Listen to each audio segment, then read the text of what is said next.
Welcome back, everyone. Ready for another deep dive? Always up for a deep dive. All right. So today we're going to tackle something that's at the heart of, well, every business out there. Okay, lay it on me. We're talking about competitive advantage. You know, that special something that gives a company an edge over everyone else. Yeah, that thing that makes them stand out from the crowd. Exactly. By the end of this deep dive, we'll all be able to spot a competitive advantage from a mile away. We're going to look at why it matters, how it works, and maybe even get some ideas on how to create our own. Sound good. Sounds like a plan. Let's dive in. Awesome. I always kick off these deep dives with an example just to kind of set the scene. Yeah, I like that approach. Gets us right into the thick of things. Okay, so let's think about Apple. The tech giant, huh? Yep. Now, everyone knows they make good products, right? iPhones, Macs, all that jazz. But what is it really that makes people so loyal to Apple? That's the million-dollar question, isn't it? I mean, it's more than just having the latest gadgets. There's this sense of, I don't know, almost a community around Apple users. Yeah, like you're part of something bigger when you buy an Apple product. Totally. And I think that feeling, that connection is a huge part of their competitive advantage. They've built this ecosystem, you know? You've got the sleek design, user-friendly software, and then the App Store, Apple Music, all these things that keep you hooked in. It's true. Once you're in, it's pretty hard to leave. Yeah. You start thinking, well, all my music's on Apple Music. All my photos are on iCloud.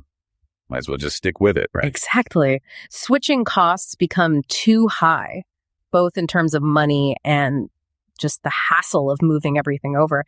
That lock-in effect is a powerful advantage.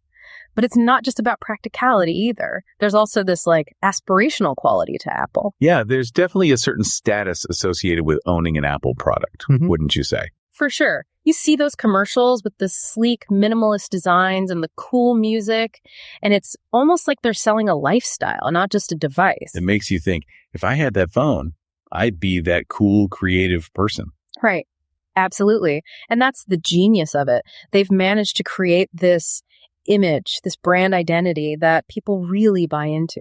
Okay, so I'm starting to see how all this fits into the whole competitive advantage puzzle. Yeah, we're piecing together. So Apple's got this lock-in effect. They've got this aspirational brand image, and they're constantly innovating too, always coming out with new features and products. But hold on, not every company that innovates succeeds. Right.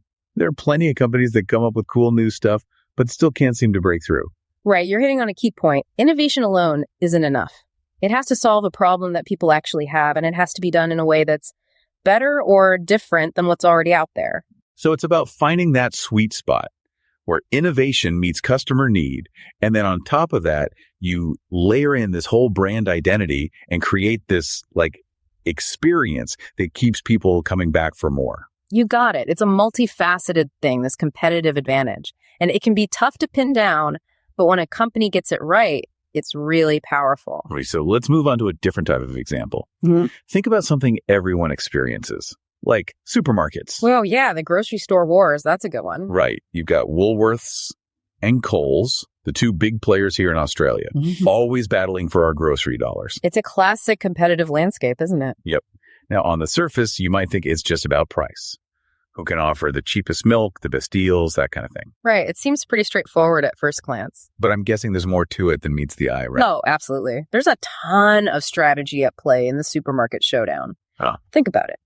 Where do they locate their stores? What kind of product ranges do they offer? How do they design their loyalty programs? And even things like, you know, the music they play, the lighting, the layout of the aisles. You got it. Every little detail is carefully considered, all aimed at influencing your shopping experience, encouraging you to spend more, and ultimately choosing their store over the competitor.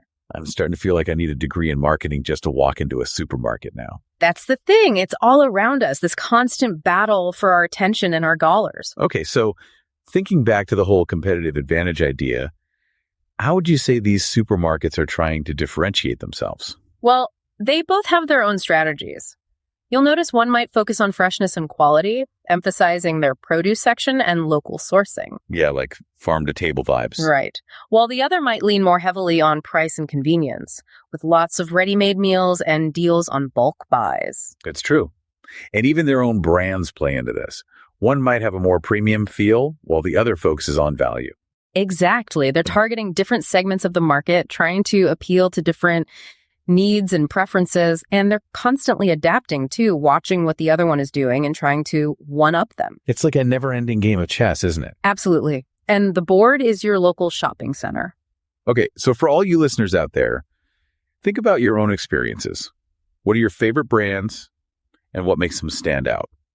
What are the supermarkets you shop at, and what do they do that keeps you coming back? Start paying attention to those little details, the things you might not even consciously notice at first. The music, the lighting, the placement of products on the shelf. It's like a whole new world opens up when you start thinking about this stuff, right? Totally. And it can actually make shopping a lot more interesting. You start to see the strategy behind everything. So we've talked about Apple, we've talked about supermarkets, but this idea of competitive advantage applies to every single business out there. From the tiny coffee shop on the corner to the giant multinational corporations. It's all about finding that unique edge, that special something that makes you stand out from the competition. And remember, what works as a competitive advantage today might not work tomorrow. The marketplace is constantly evolving, so companies need to stay on their toes, always adapting and innovating to keep ahead of the game. It's a dynamic world out there for sure. So as we wrap up this deep dive, here's a final thought to leave you with. If every business is trying to be different, does that mean the very definition of advantage is constantly shifting? Can any advantage truly last forever? That's the million-dollar question. It's something to ponder as you navigate the marketplace, not just as a consumer, but maybe even as a future innovator yourself. Food for thought, indeed. All right, everyone, that's a wrap on our deep dive into competitive advantage. Until next time. See you then.